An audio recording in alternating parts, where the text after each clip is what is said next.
David Robert Mitchell's It Follows is a fantastic supernatural psychological horror movie. It follows the life of Jay, who after sleeping with her boyfriend Hugh for the first time, learns that she is the latest recipient of a fatal curse that has passed from victim to victim via sexual intercourse. A phantom is slowly walking toward Jay, disguised as either a friend or a stranger, seeking to kill her. Jay's friends don't believe her until they too begin to see the phantom assassin and join together to help her stay alive. This video will explore a scene in the film where Jay and her friends have come together with a plan to kill the unknown creature after Jay.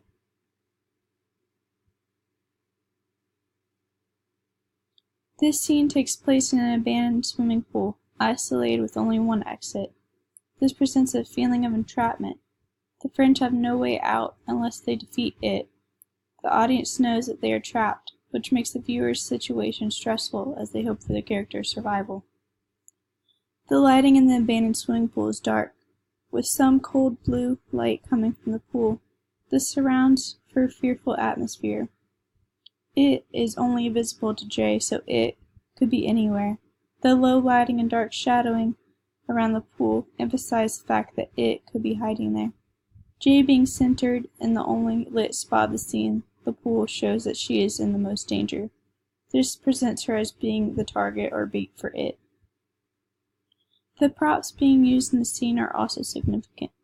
The group of friends have collected numerous electric items and begin plugging them in. This is part of the group's plan, as they hope to capture and kill it by electrocuting it in the swimming pool. The props are also used to set the time frame, which is the 80s. Costume is also a noteworthy attribute to the scene. Its costume is a set of plain white shorts and a vest. This allows the audience to recognize who it is. This also helps to dehumanize it by making it seem impersonable, even though it is seen in a human form. White would normally symbolize purity, but in this scene it is used on the monster disguised now as Jay's father, who is trying to kill her in any way possible. Jay's bathing suit costume leaves her seeming even more vulnerable in comparison to her friends. This shows the audience that she is practically helpless with no protection from the thing coming for her. Jay's arm is also in a cast, meaning that she is defenseless against this thing without her friend's help. The audience gets the feeling that something horrific is going to happen to Jade because she is once again shown as bait. The characters' movements are very interesting in this short scene. Jay's movements consist of pacing that become more panicked and frightened. The audience begins to feel anxious as her emotions of fear become amplified, and the viewer feels the sudden danger she is in. When looking at the thing, its movements are more calculated and precise, making it seem even less human. The skillfully placed movements elicit fear within the audience, as even though it doesn't look like a threat, it moves like one. Jay's friends' movements are even more interesting to watch because they can't see it. They consist of jumpy movements, which create a sense of fear for the audience. The audience starts to feel nervous of the unknown, as if we are in the same shoes as the other friends. When the creature comes into the scene, the camera shoots it from across the pool. This is meant to make the viewer feel helpless as the scene unwinds without them being able to see the actual thing. When the creature starts to pick up objects and throw them at Jay, it's shot from wide scenes and the camera whips back and forth and tilts. This shows what's happening to Jay in the water and how she is trying to stay alive, while also showing where the objects are being thrown from. This makes the audience anxious, as they can see what's going to happen next, but Jay can't. The main sounds of the scene consist of humming and trickling in the background. The humming continues to increase throughout the scene, which builds tension. The music is an indicator that something is going to happen, as it builds by getting louder. There are also spikes in louder noise when an object is being thrown at Jay, causing the audience to feel worried because the music shows that sudden danger has happened. The sound of the water movements are also present, as they go from somewhat quiet to wild splashing, indicating to the viewer that the level of danger has risen.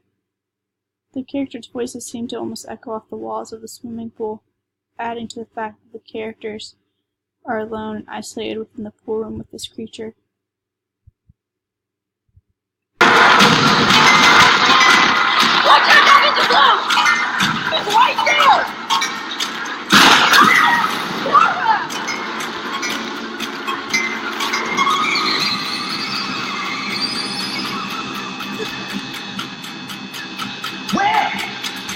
Here, right there!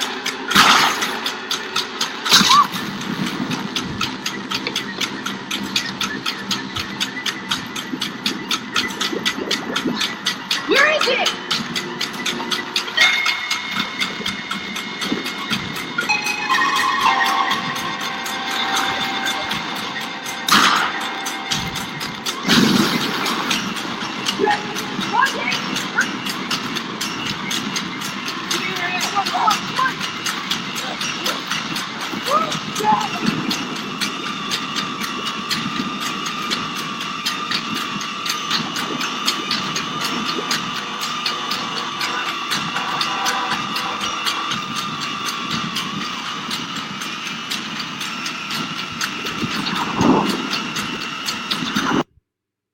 When the creature is shot through the head a second time, while in the water, the music dies down quickly until it's gone. The only sound remaining is Jay's gasping, which gives the audience almost a sense of relief, as the creature is hopefully dead and we can all finally take a deep breath.